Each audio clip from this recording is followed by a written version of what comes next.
Nós vamos dar início então à nossa aula de hoje, nossa CIAPED, né? Nós estamos em 58 lições já na nossa sala especial. Glórias a Deus. Hoje nós vamos tratar sobre a parábola do rico insensato.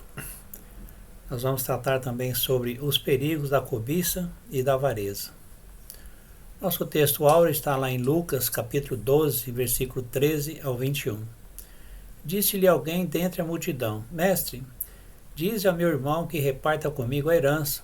Mas ele respondeu: Homem, quem me constituiu a mim juiz ou repartidor entre vós? E disse ao povo: Acautelai-vos e guardai-vos de toda espécie de cobiça, porque a vida do homem não consiste na abundância das coisas que possui. Propôs-lhes então uma parábola, dizendo: O campo de um homem rico produzira com abundância, e ele arrazoava consigo, dizendo: Que farei? Pois não tenho onde recolher os meus frutos. Disse então: Farei isto: derribarei os meus celeiros, edificarei outros maiores, e ali recolherei todos os meus cereais e os meus bens. E direi à minha alma: Alma, tens em depósito muitos bens para muitos anos. Descansa, come, bebe, regala-te.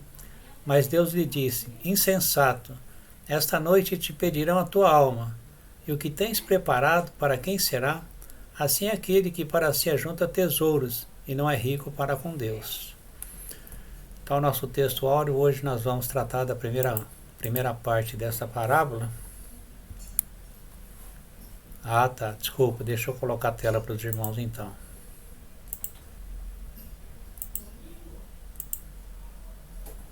Estamos colocando a tela então para os irmãos. Muito bem. Já apareceu, né?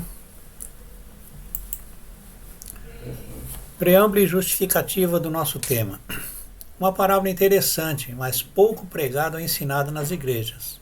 Aliás, eu nem sei se eu já ouvi pregação sobre essa parábola.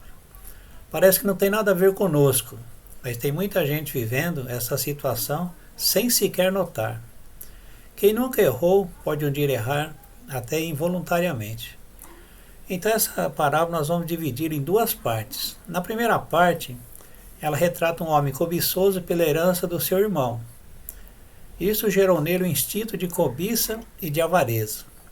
O Senhor Jesus o exortou e a seguir proferiu essa parábola. É o que pretendemos discorrer doravante dentro dessa parábola na parte 1. Interessante que assim que Jesus respondeu a este moço, a este homem, ele então constrói essa parábola. Nós vamos ver que esse moço ele entra no momento ali naquela multidão e faz uma pergunta que talvez não tenha nada a ver ali. Ele foi mexer justamente com uma pessoa que tinha uma outra missão. Então Jesus comentou com ele. Na nossa introdução, o intuito dessa parábola não é contra quem quer investir seu dinheiro em quaisquer instituições financeiras, desde que seja um investimento sensato, justo e legítimo. O foco principal dessa parábola, na realidade, é um alerta contra a avareza, a ganância e a pobreza espiritual. A sabedoria espiritual não é um sinônimo de insensatez e imprudência para com os valores terrenos, porque os mesmos são valores secundários em relação aos bens celestiais. Então nós podemos ver o seguinte: hoje está uma febre de investimento em criptomoedas, investimento em bolsa de valores. Agora tem curso para todo lado para te ensinar você a manusear bem os seus negócios, as suas finanças, e está se tornando uma febre até entre os irmãos. Então tem muita gente aí querendo investir então nesses valores aí de bolsa, de criptomoedas e outro tipo de investimento. Pessoas perdendo muito dinheiro, alguns ganham e ao mesmo tempo também, se não souberem investir, perde. Conheço um parente que perdeu 10 mil reais nesses investimentos aí. Sonhou alto e perdeu 10 mil reais, mas também ganhou um valor, mas acabou perdendo 10 mil reais.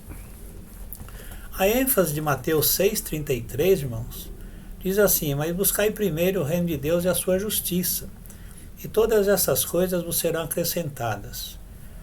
Não adianta a gente exortar os irmãos, não adianta a gente comentar, falar para os irmãos que não é bem desse jeito.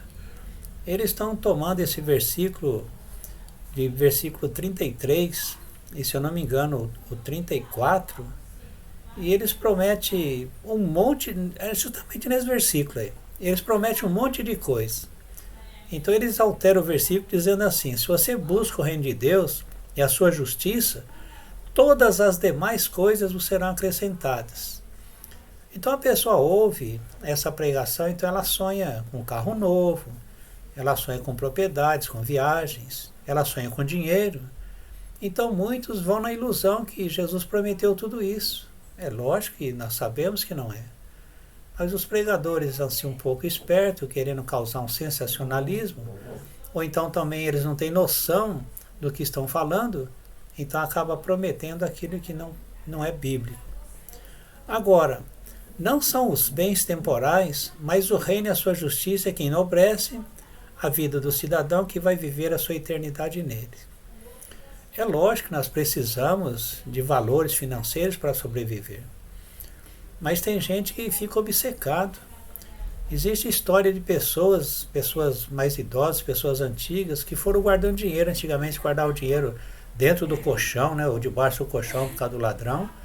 E aliás a pessoa dormia em cima do colchão e também em cima do dinheiro. Só que a pessoa foi guardando e ficou muitos anos ali.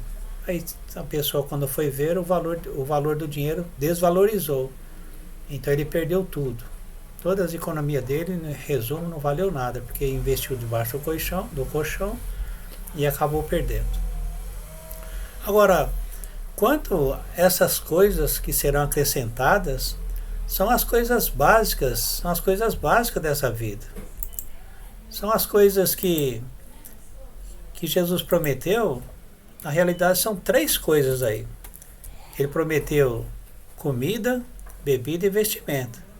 Todas essas coisas são necessárias para a nossa sobrevivência. Agora, se o pregador ele promete que as demais coisas serão acrescentadas, então ele está prometendo algo que Jesus não prometeu. Então nós precisamos entender o seguinte: se eu quero fazer uma ilustração da Bíblia, eu posso com certeza fazer uma ilustração. Mas o que eu não posso é alterar o texto bíblico para satisfazer, quem sabe, a minha vontade ou vontade de alguém. Se eu prometo aquilo que a Bíblia não diz, eu estou alterando o texto. Inocentemente eu estou alterando o texto. E as pessoas acabam acreditando em algo que não é real. Então nós precisamos primeiro buscar o reino de Deus, a sua justiça e as outras coisas que não são demais coisas, mas as coisas que Jesus prometeu, isso nunca vai faltar para nós. Não vai faltar a comida, a bebida e a vestimenta. A ocasião da parábola. O Senhor Jesus se encontrava na Pérea, né, próximo do Jordão. Ali estava uma multidão muito grande, milhares de ouvintes ao seu derredor. E ajuntando-se, entretanto, muitos milhares de pessoas, de sorte que se atropelavam uns aos outros. E começou Jesus a dizer, primeiro, aos seus discípulos: acautelai-vos do fermento dos fariseus e a hipocrisia. Então surge, deixa eu só voltar um pouquinho aqui. Deixa eu só voltar aqui um pouquinho.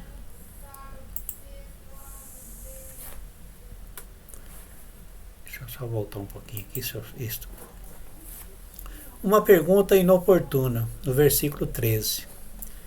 Um ouvinte dentre a multidão fez uma pergunta que visava apenas seus próprios interesses. Pastor Mameire, bem-vindo em nome de Jesus. Ele interrompe o mestre perguntando algo sobre o direito civil. Mestre, dize a meu irmão que reparta comigo a herança. Não é de se estranhar que no meio de muitos irmãos surgem perguntas, algumas descabidas, outras maldosas, outras para testar quem está transmitindo a doutrina ou a pregação. Quem não é bom ouvinte, também não é bom falante. Irmãos, presta bem atenção no que a gente tem para passar para os irmãos. Jesus está falando com a multidão, assuntos referentes ao reino, referente à salvação. Uma pessoa, entre milhares de pessoas, ele interrompe Jesus e faz uma pergunta que não tem cabimento para o momento. Sabe aquela pergunta fora de tempo? Aquela pergunta que você faz e todo mundo fica olhando para você? Todo mundo repara que você está fora do ar. Ou você cochilou, acordou de repente, aí faz uma pergunta que não tem sentido para aquele momento. Às vezes nós estamos dando uma aula e tem irmãos que entram com um assunto, irmãos, que não tem nada a ver. A gente fica sem jeito em cortar o irmão e as pessoas percebem que aquele irmão entrou com um assunto fora do que está aqui estipulado e a gente deixa. Postei lá no grupo para nós falarmos sobre a cobiça e a avareza. O irmão entrou com um assunto de ambição e a enquete, que era uma coisa, se tornou outra. Então todo mundo comentou sobre a ambição. Ninguém falou sobre a avareza e sobre a cobiça. A ambição ela está relacionada com essas duas coisas. Mas as perguntas que nós fizemos ali, a pergunta que nós fizemos, os irmãos deixaram de responder. Aí eu imagino que Jesus ele se encontra ali numa dificuldade porque ele está pessoalmente com aquela multidão.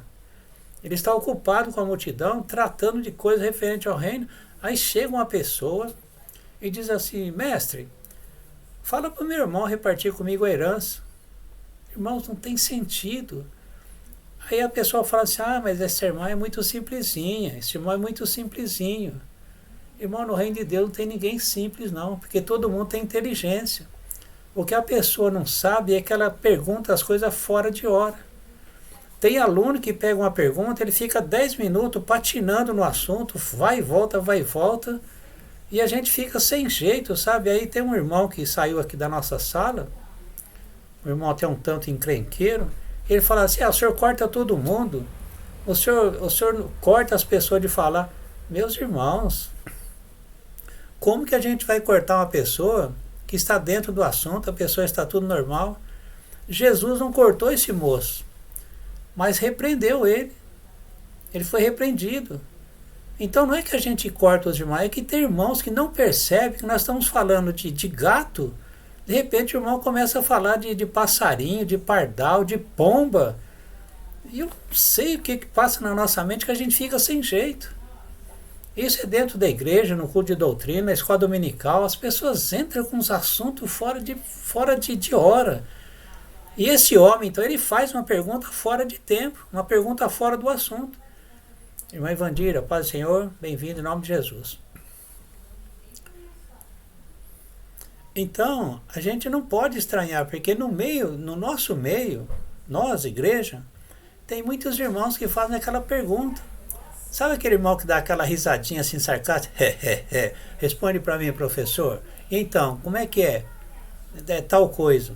A risadinha do irmão já é uma risadinha, sabe, de deboche, sabe, de tipo assim: eu vou te pegar, agora o senhor vai cair na minha. Meus irmãos, essa sala não é para você exibir seu orgulho, não é para você exibir o seu conhecimento da Bíblia, para você querer passar em cima de todo mundo. Aqui todo mundo é humilde, todo mundo é simples. Agora, se você é simples, se todo mundo aqui é simples, aí você chega com a sua arrogância aqui, o que nós vamos fazer? Tirar o arrogante de fora a gente não pode, mas a gente fica orando para que Deus faça uma obra. Pastor irmão Cláudio, bem-vindo em nome de Jesus. Fique em paz. Então o que acontece, irmãos? Nós precisamos nos comportar de uma maneira digna, de uma maneira simples. Ninguém está aqui para querer ser maior em cima de todo mundo. Aí você sabe, se você repreende o irmão em público, ele vai embora, não aparece mais, fica triste, mas quer dizer, eu posso colocar toda a minha hipocrisia, toda a minha arrogância, e aí você chama a atenção do irmão, aí a pessoa vai embora, não volta mais. Outros vão embora, você manda mensagem, você pergunta: o que aconteceu, está tudo bem, fiz alguma coisa, a pessoa não responde, irmãos. Gente, que tipo de crente somos nós? Nós estamos tratando aqui de uma parábola que fala sobre o rico insensato. Mas será que não tem pobre insensato? Será que não tem crente insensato? irmãos, cada meninice, cada coisa, sabe? Pessoas não valorizam, as pessoas sabe, não se explica. Você, irmão, tá tudo bem com o irmão? Irmão tá doente, irmão não aparece mais, o que está acontecendo? Não tem educação, irmão, não responde. E você sabe que a pessoa leu a mensagem. Então, irmão, nós precisamos, olha, ser crente educado, ser crente que sabe se comportar direito na presença de Deus, dentro de uma sala de aula. Esse moço, o que esse moço fez? Olha que estupidez, no meio de milhares de pessoas, ele entra com uma pergunta que ele tinha que perguntar para um juiz, ele tinha que perguntar para um advogado, não, ele vai perguntar para o mestre, olha, a palavra dele está fora de tempo. A sua pergunta não edificou nada, uma pergunta que não tinha sentido para aquele momento. Pastor Hélio, bem-vindo em nome de Jesus. Então o que acontece? Ele parecia um filho deserdado. Segundo se aprecia nessa parábola do Senhor, podemos notar que este homem não tinha direito à herança. Porque se ele tivesse direito à herança, já estava tudo certo, alguma coisa deu errado na vida dele. Só que esse homem estava dominado pelo quê? Pela cobiça e pelo egoísmo. Porque se ele quer que o irmão reparta a sua herança com ele, provavelmente aquele irmão devia ser o primogênito. E o primogênito tinha um direito a uma parte dupla na herança e o restante da herança era repartido entre os irmãos. Então não houve uma partilha certa dessa herança e esse homem então ele está deserdado, então ele precisa da sua parte, mas a gente não sabe se a parte que ele quer é da parte do primogênito ou se ele quer mais. Então ele está interessado nesse dinheiro. A visão dele é voltada para o dinheiro, pela cobiça da herança que o irmão tem. Se ele não recebeu herança, alguma coisa ele deve ter feito de errado. Agora, provavelmente ele quisesse uma porção diferente ou igual, por cobiça ou por avareza. O seu irmão se apossou de tudo, talvez pelos mesmos motivos. Então tem uma situação difícil aqui. Um irmão que não reparte com o outro e o outro que precisa da sua parte e não tem como. Então, ao invés de ele chegar para Jesus, pedir um conselho, sabe, para salvação, ao invés de ele sentar ali e ouvir sobre o reino, o que ele vai fazer? Ele vai interromper Jesus com uma pergunta imbecil, uma pergunta fora de tempo. Mestre, fala para o meu irmão repartir a herança comigo. E Jesus lhe dá uma resposta, acaba ensinando ele.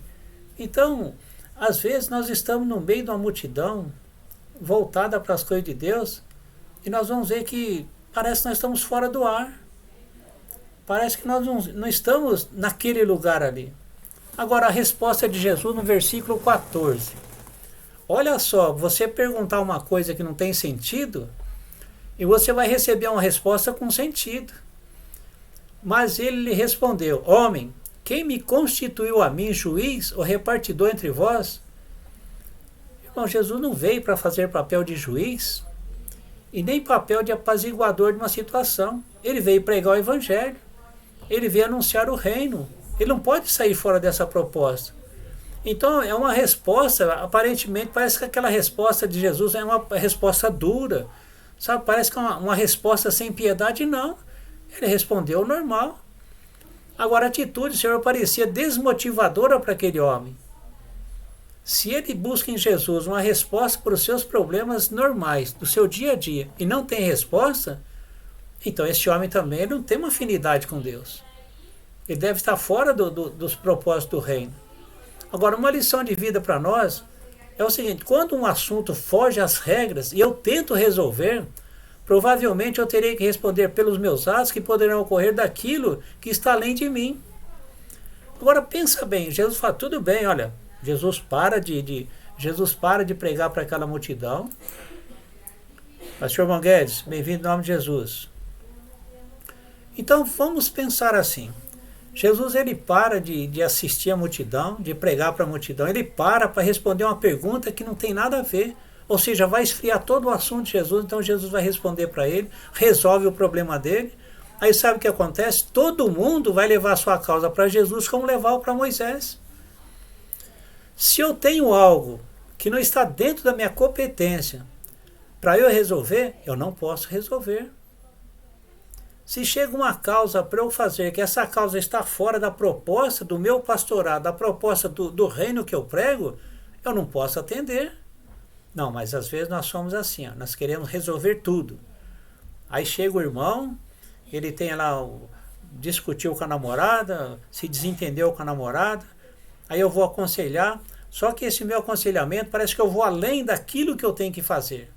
Sabe quando você acaba se envolvendo no meio dos dois, e depois os dois pioram, e vai falar, olha, piorou, o pastor não resolveu. Se as coisas melhoram, ninguém fala nada. Se Jesus atende aquele moço, respondendo a pergunta dele, Jesus ia parar para assistir todo mundo como juiz, como advogado, e as questões do reino.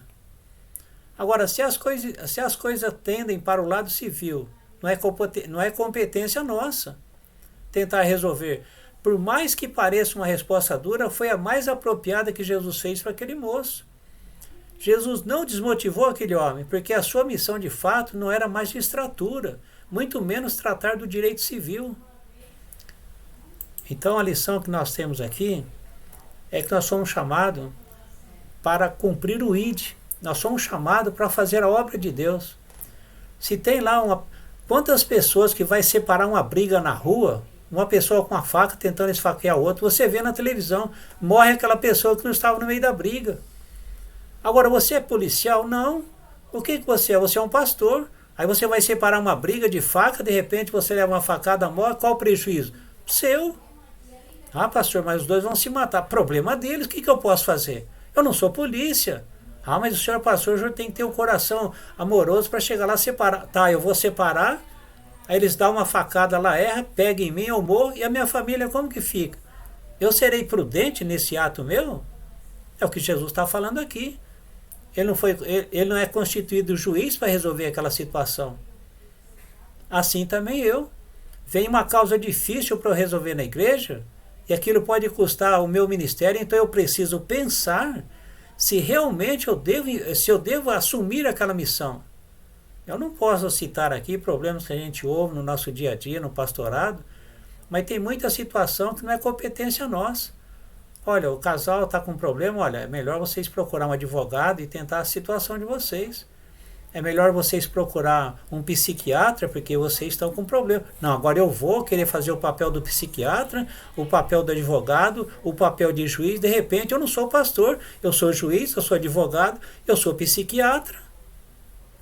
É lógico que nós temos que fazer uma dosagem de cada coisa.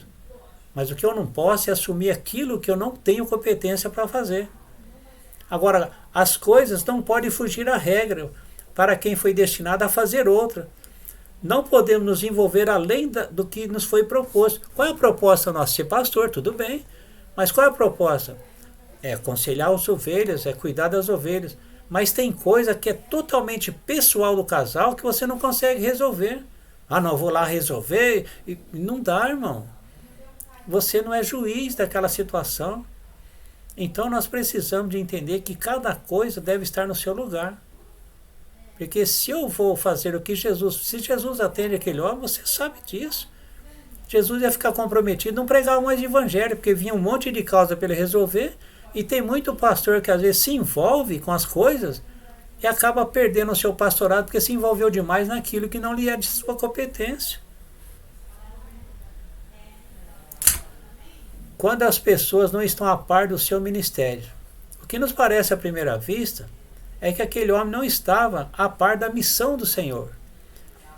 Ele não conhecia Jesus no que ele veio fazer. Ele simplesmente entrou lá e ele quis achar uma oportunidade. Não, esse mestre é muito famoso, quem sabe ele resolve o meu problema. Agora, no porvir, sim. O Senhor virá numa outra missão durante o milênio, então todos terão que obedecer às suas leis justas ou perecerão, porque está escrito. Então, em Isaías capítulo 2, versículo 3 e 4, agora as coisas mudam. Irão muitos povos e dirão, vinde e subamos ao monte do Senhor, a casa do Deus de Jacó, para que nos ensine os seus caminhos e andemos nas suas veredas. Porque de Sião sairá a lei e de Jerusalém a palavra do Senhor. Ele julgará entre as nações e repreenderá muitos povos, e estes se converterão as suas espadas em relhas de arado e as suas lanças em foice, Uma nação não levantará espada contra outra nação, nem aprenderão mais a guerra. Quando chegar a esse ponto na história, aí sim o Senhor já não é mais o pregador do Evangelho. Jesus não é, a missão dele agora não é evangelizar. Ele já fez a sua parte, agora sim. Agora ele volta como juiz, agora ele pode julgar, ele pode analisar a situação, agora sim ele é um juiz.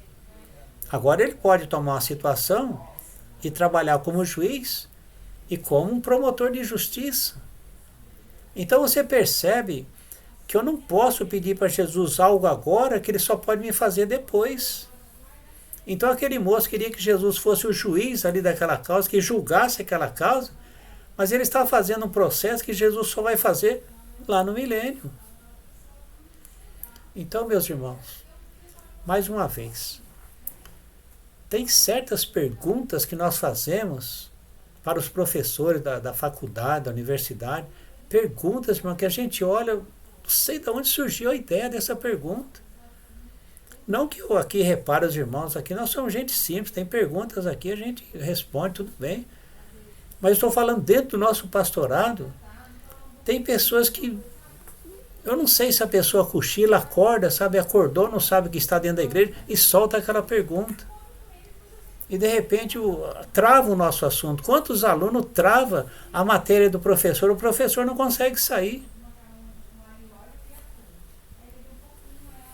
Quando a desatenção me faz perder as bênçãos de Deus. Aquele homem estava ouvindo o Senhor, mas o seu pensamento estava noutras coisas. Tem muita gente na nossa sala aqui de estudo, desculpa a minha franqueza, na outra sala de terça-feira, tem irmãos que não aparecem na câmera, tem irmãos que não estão na sala, tem irmãos que saem. Não sei se vai tomar um café, se vai tomar um chá, ou se vai lá ver se a esposa está sentadinha no sofá, se o marido está sentado lá. E a gente fica aqui falando, o irmão não está. De repente aquele irmão volta, falou, pastor, então, aquele moço fez uma pergunta, só que a lição já passou. E a pessoa que se ausenta da nossa sala, quando ele volta fora do assunto, ele vai fazer uma pergunta da página que nós já passamos. É como se ele voltasse a aula naquilo que ele perdeu, quer dizer, ele volta e está fora do assunto. Aí pode acontecer na igreja também, que muitos estão desatentos com o que está sendo pregado, ensinado, e acabam por não entender. Agora, o prejuízo espiritual é muito grande, sem contar a perda do tempo por isto. Você já percebeu que às vezes na igreja a gente apaga, a gente dá um cochilo, a gente apaga. Quando você acorda, a palavra já foi pregada, o assunto já passou, você não está entendendo nada. Esse moço, quando ele faz essa pergunta, não é isso que está acontecendo com ele, ele está acordado. Mas na igreja nós cochilamos, quando a gente acorda, o tempo já passou, você não... Tem gente que acorda e dá um glória a Deus, pessoa estranha, quer dizer, ele acorda assustado, dá um glória a Deus, sendo que a palavra ali não era para dar um glória a Deus. Então, eu conversando com a minha nora, lá no singular, se eu não me engano, os alunos também não aparecem na câmera. A criança também não aparece. Aí um dia uma irmã disse assim, pastor, eu assisto as suas aulas deitada na minha cama. Eu falei, legal. E ela falou assim, pastor, eu já dormi nas suas aulas, mas a pregação dessa missionária eu fiquei acordado o tempo todo. Meus irmãos, só um minutinho, meus irmãos, se você dormiu é problema seu. Se você ficou acordado na pregação do irmão, da irmã, é problema seu, mas você falar em público uma coisa dessa, irmão, que falta de sabedoria, irmãos. Se você dormiu é problema seu, porque eu também durmo na igreja, o irmão Cláudio está aí de testemunha, eu apago na igreja, porque eu tenho problema de onde eu sento eu durmo. Tem dia que eu apago, os irmãos estão tudo em pé, eu estou lá sentado, ninguém me avisa, quando eu acordo assim, acordo assustado. Agora você dormir na aula e acordar falando assim, pastor, eu dormi na sua aula, mas daquela pessoa não dormi. Irmãos, nós temos a sabedoria do alto, irmão, nós temos a sabedoria do Espírito Santo. Seja prudente no falar. Essa sala aqui, irmãos, não é sala de concerto, mas aqui é uma sala que a gente tem liberdade de expressar coisas assim que a igreja não expressa. Mas nós não podemos ser ingênuos, irmãos, de falar coisas que, sabe, não edificam. Eu não sei o que acontece com isto. Fala, irmão Cláudio, pois não.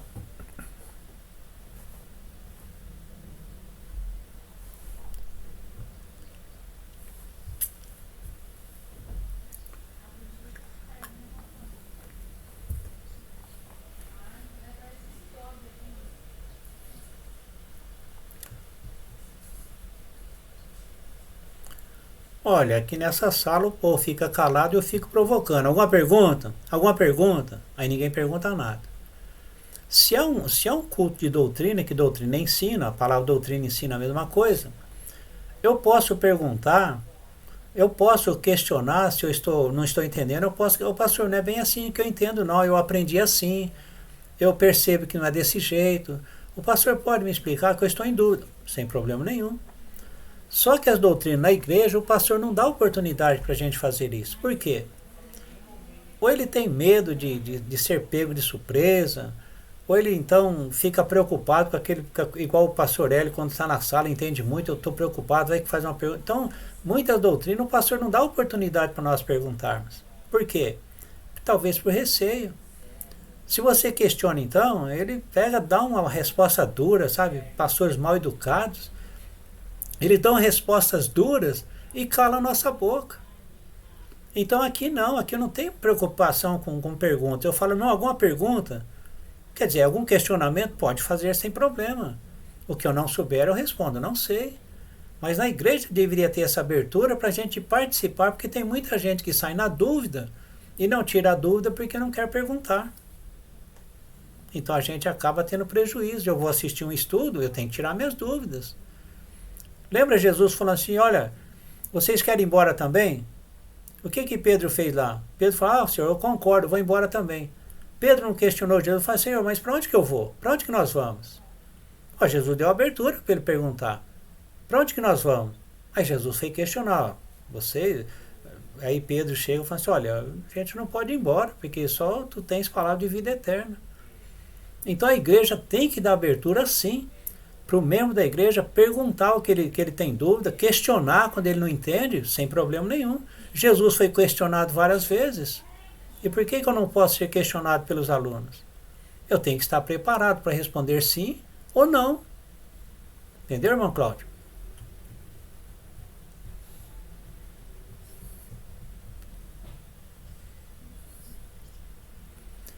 Questionar não para tumultuar.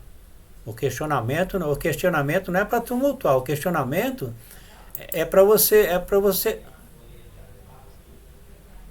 Tudo bem.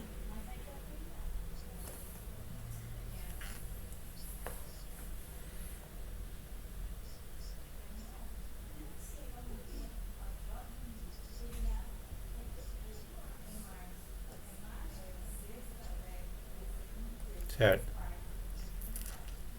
Eu sei disso. Primeira coisa, todo professor tem que ter humildade de deixar todo mundo falar e controlar a situação, para que a situação não saia fora da proposta do que ele está ensinando.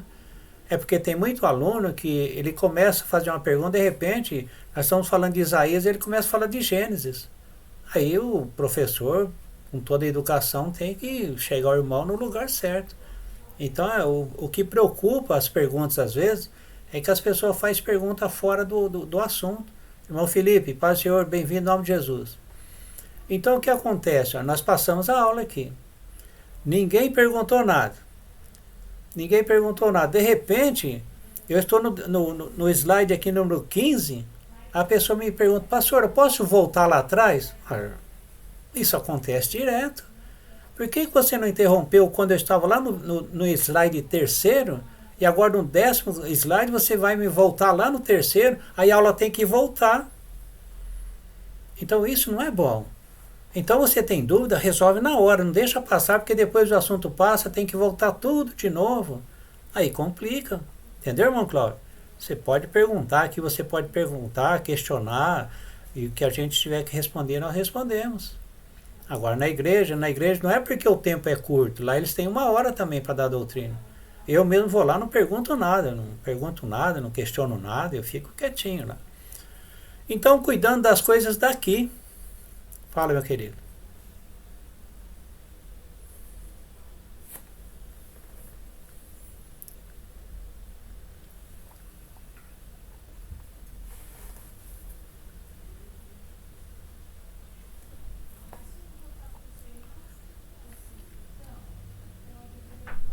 Exatamente.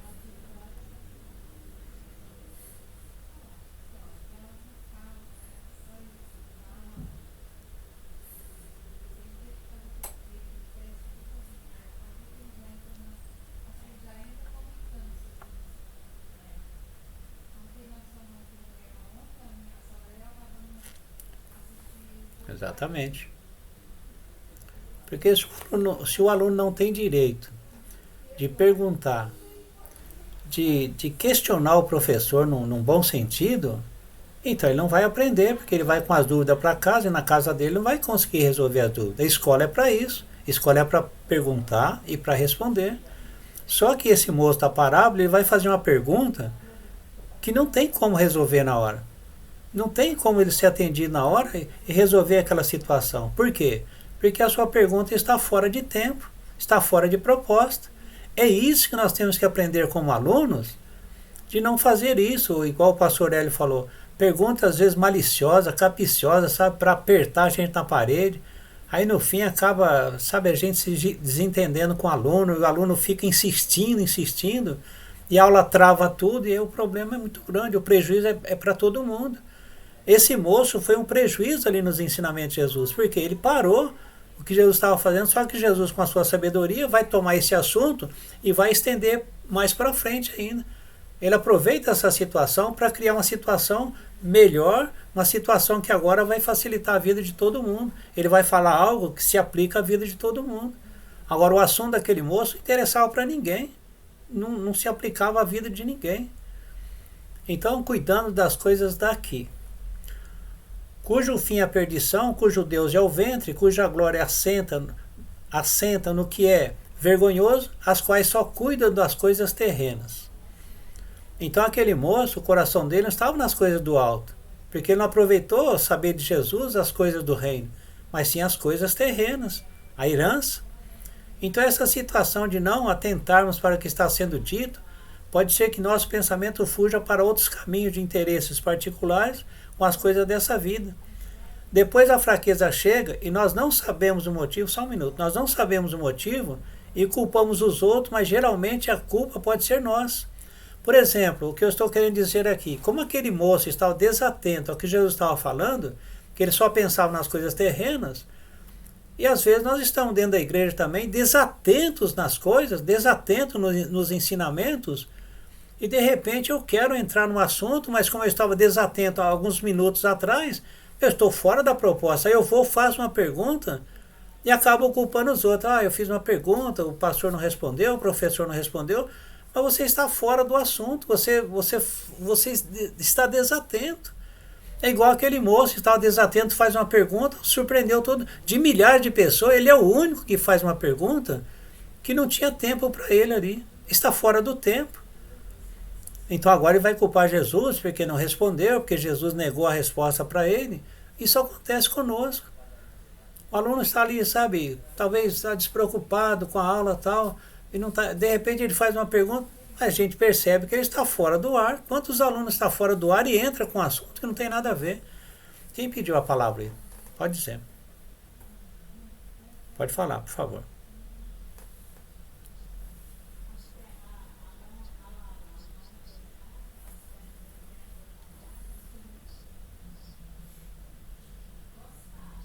Certo.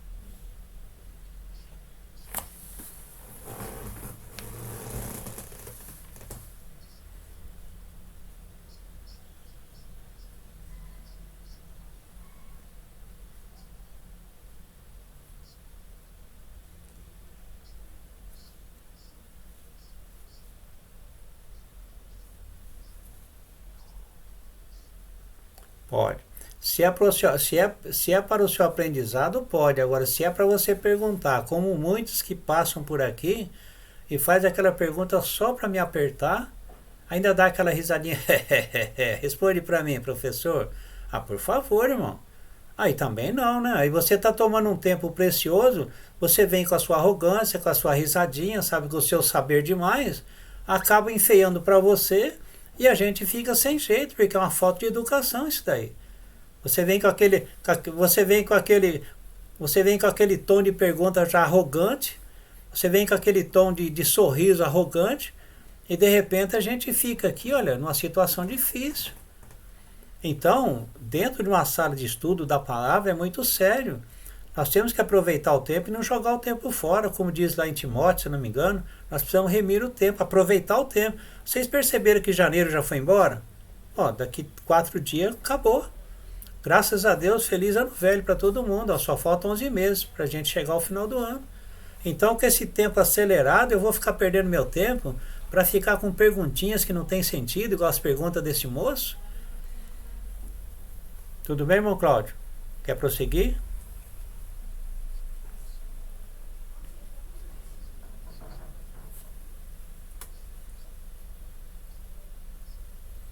Não, né?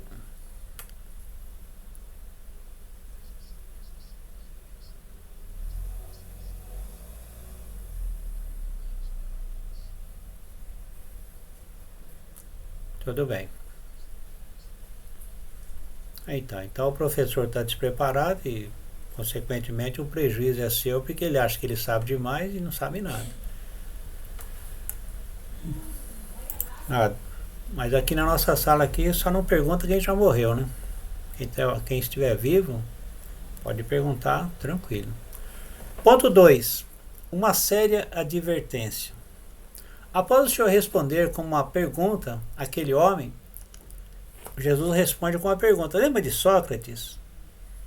Sócrates era assim. Você fazia uma pergunta e ele fazia outra. Me perguntaram lá no grupo, professor, o que o senhor acha de ambição? Está certo ou está errado? Pode ou não pode?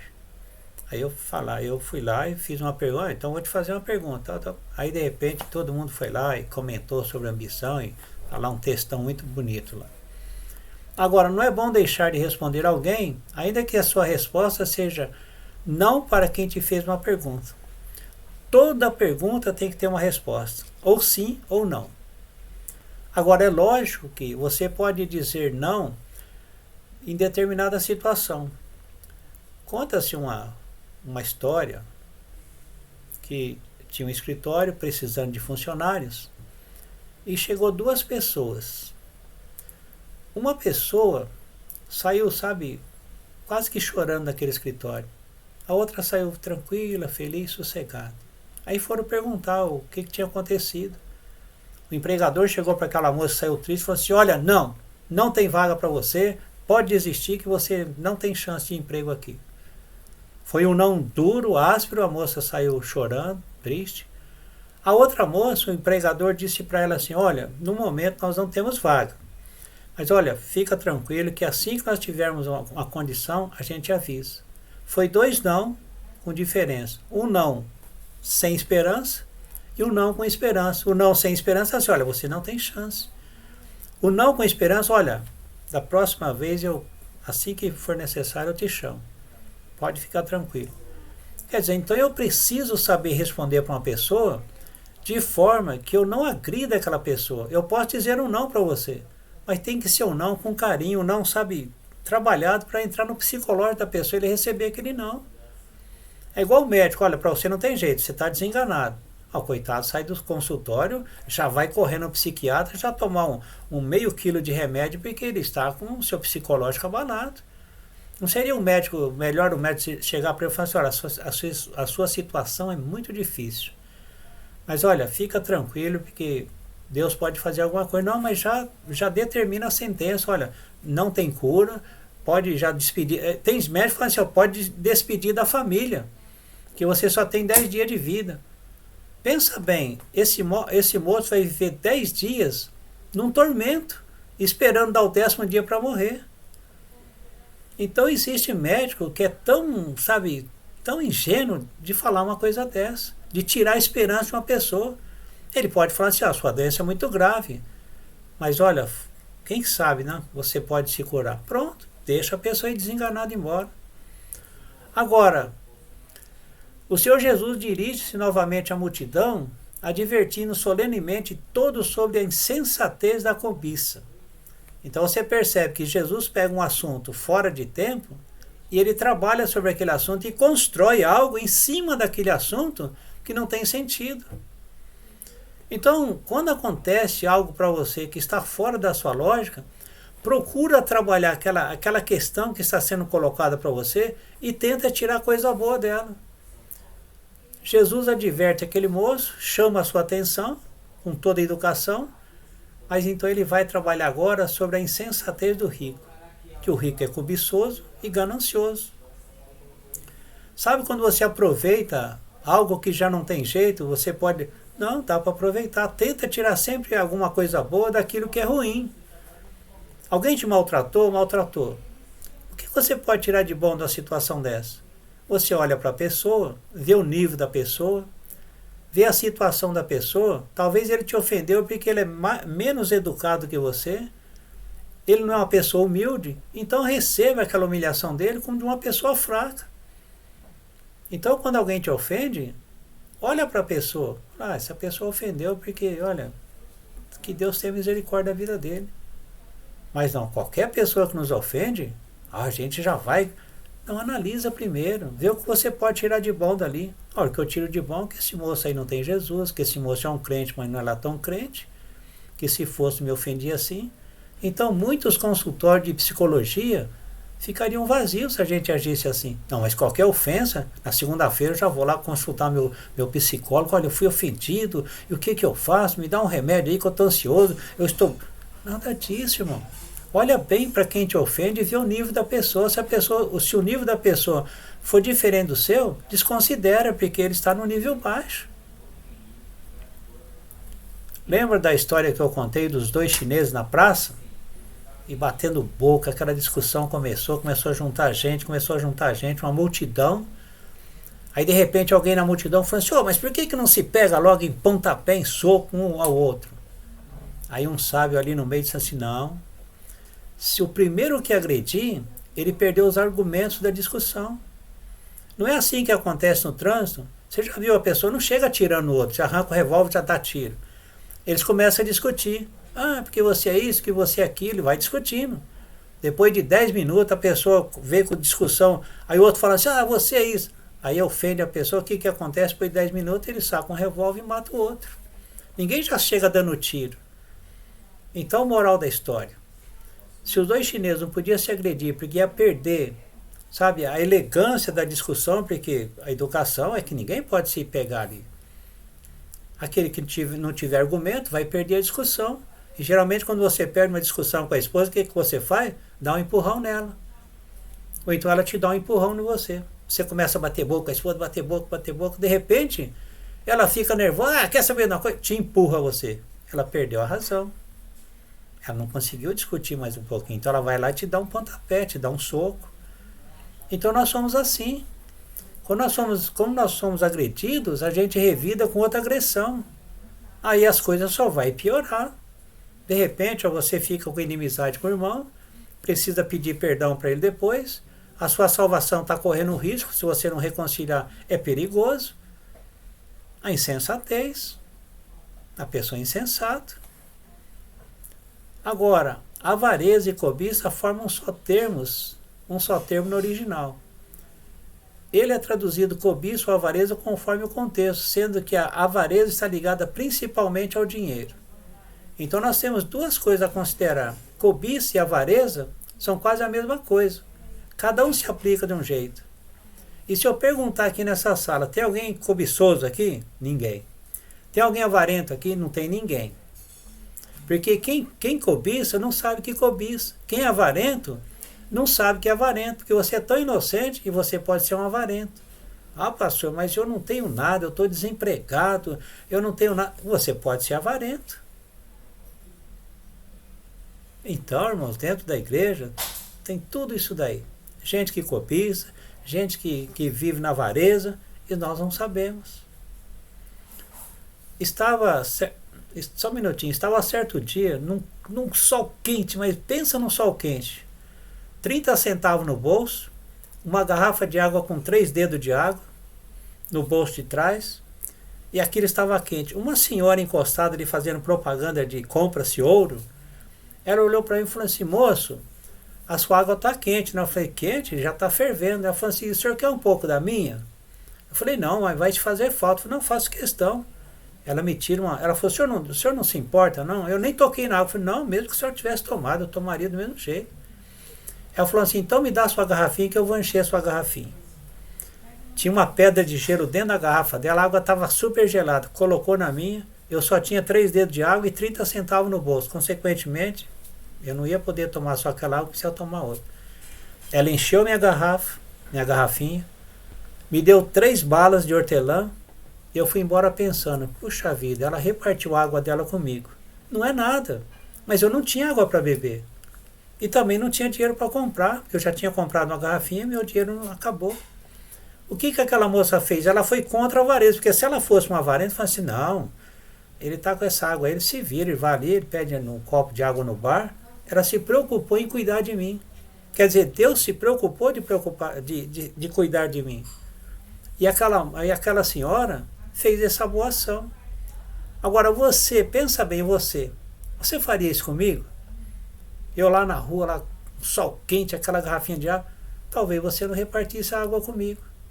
Você vê que a avareza não tem tamanho? Que a avareza pode ser em qualquer circunstância. Se ela não reparte a água comigo, ela podia ser uma avarenta, que só pensou nela. Só pensou na água dela, na minha não. Então nós temos lições nas nossas vidas todos os dias. Então dentro da igreja tem avarento sim, tem gente que cobiça sim. E tem uns que até cobiça, né, as pessoas dos outros. Nossa, olha só, né? Se fosse casado com essa morena aí. Tem. Só que quem é não fala. Só que quem é não fala, mas você sabe. Alguém pediu a palavra aí? Fala, meu jovem.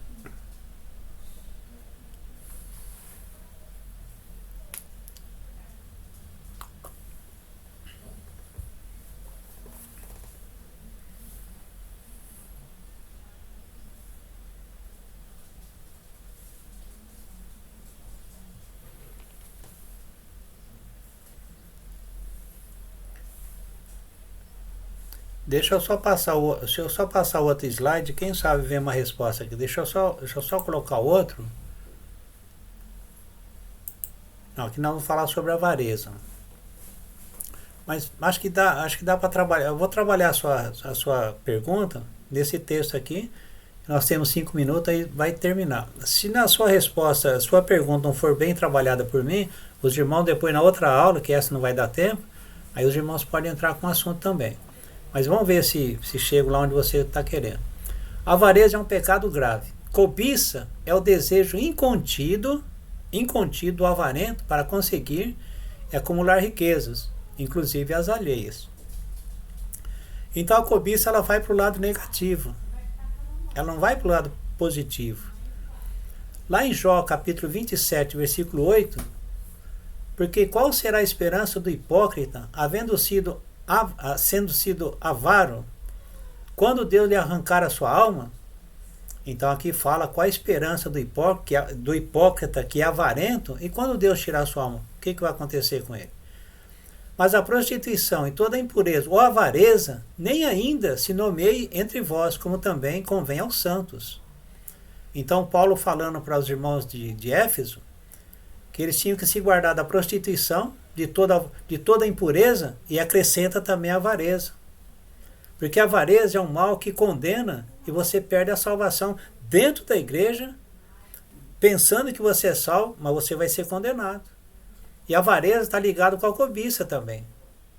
Agora, mortificai, pois, os vossos membros que estão sobre a terra, a prostituição, a impureza, o apetite desordenado, não vai comer aquele pão sozinho, a vil concupiscências e a avareza. Olha só, a avareza que é a idolatria. Então você percebe que a cobiça e a avareza estão junto aqui. É quase que sinônimo ali. Agora, cobiçar é desejar ter algo que não está ao meu alcance. Porque a cobiça me leva àquilo que não é meu. Eu tenho que almejar as coisas.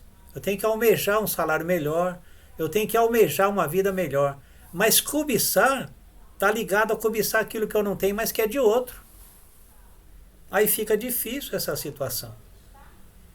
Porque se eu vou cobiçar, então eu estou cobiçando então o carro do meu vizinho.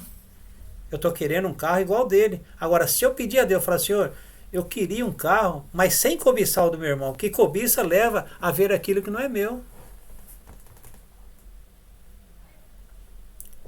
Os irmãos entenderam? Agora, surgiu o assunto da ambição. Não ambicioneis as coisas altas, a Bíblia diz. Não ambicionei as coisas altas. Mas acomodai, se não me engano, se alguém pode achar esse versículo para mim, que eu estou sendo aqui, mas nós temos que nos acomodar às coisas simples. Se eu tiver uma ambição para ter 3 fazendas, essa ambição minha é pecado, porque eu preciso de uma fazenda só. Por que 3? Por que eu vou acumular propriedades numa ambição desenfreada? Tem uma, quero 2, quero 3. Então nós não podemos ambicionar coisas altas, coisa que está fora do nosso propósito. Não adianta eu querer uma Ferrari, se Deus pode me dar aí um carro popular que vai fazer a mesma coisa. Para que uma Ferrari se as minhas posses não é para isso? Então essa ambição está fora de propósito. Meus irmãos, só um segundinho só. Nós vamos encerrar essa sala aqui, que falta 1 minuto. Na próxima a gente entra com o assunto do irmão Cláudio. Tudo bem? Então nós vamos encerrar essa sala e já já a gente retorna de novo.